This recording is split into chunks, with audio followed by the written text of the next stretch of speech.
Having gone through the first two patterns of three, you have stored your monologue into three simple and efficient virtual folders, and you have practiced the challenging process of accessing the lines. Now, you will begin the process of weaving the power and clarity of your work into an authentic and nuanced performance in the acting phase. In this episode, we will give you some preliminary tips for approaching this final phase of the 3-3-3 pattern. In this phase, you will apply acting technique to character choices.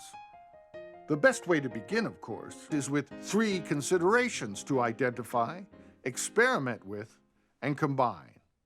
These are the character's objectives, the obstacles preventing the character from achieving their objectives, and the tactics the actor will use to win their character's objectives.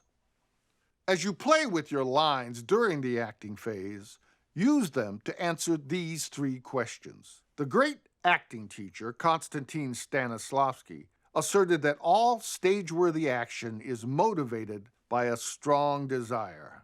In order to stir this desire, a character must pursue an objective. This pursuit creates action.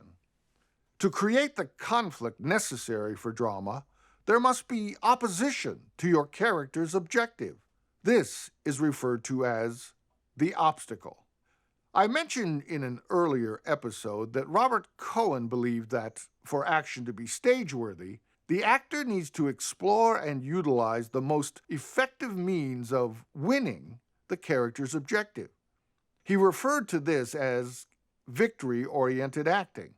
The methods for achieving victory are referred to as the actor's tactics. We have been using the prologue to Romeo and Juliet as an exercise to introduce you to the 3-3-3 pattern.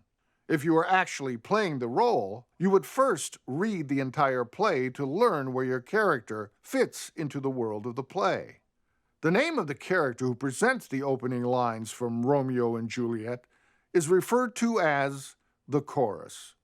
His name harkens back to ancient Greek tragedy, where a chorus of players would introduce and comment on the action of the play. Shakespeare uses this dramatic device to open Romeo and Juliet.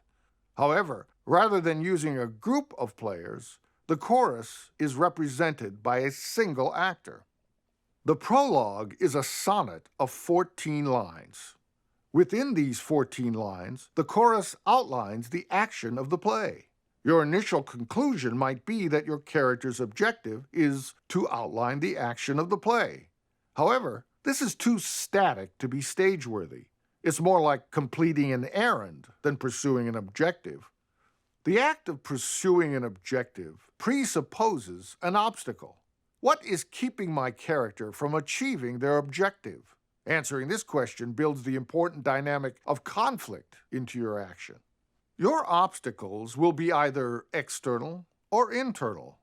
An external obstacle is something that is outside of the character. In the famous Friends, Romans, Countrymen speech from Shakespeare's Julius Caesar, Mark Antony must overcome an angry mob.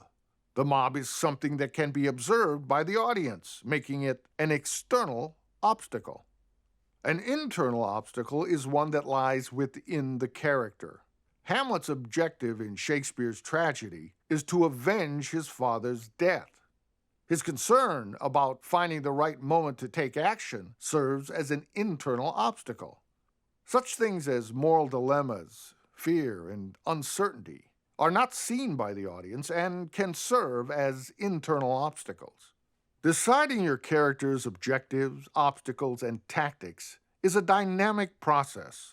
At the outset, you don't need the correct objective, if there is such a thing. You only need one that is playable. You may begin playing with this monologue by pursuing the objective to outline the action of the play. However, as you play, you will want to intensify the action by determining a formidable obstacle. You may have concluded that this passage will be challenging for a modern audience to understand. This will pose a genuine obstacle for your character. A possible objective that may overcome this obstacle is to make the action of the play clear to the audience. Now you have an objective to play and an obstacle to play against. The next step is to use as many tactics as possible to overcome the obstacle and achieve your character's objective. It is your choice of tactics that gives your performance its different levels. Some tactics will come naturally. Some will require a deeper knowledge of your character. This requires that you read the entire play to make significant discoveries.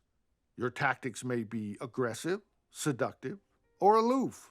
The key is to try a variety of tactics that create different levels of performance. Begin the acting phase of this monologue by exploring a number of objectives, obstacles, and tactics. You may even adjust your objectives and obstacles to make them more playable for you. After you've taken your monologue through the 3-3-3 pattern of the acting phase, grab a script. When you come back, we'll take a look at how you will apply this pattern to a page of dialogue. Have a good workout.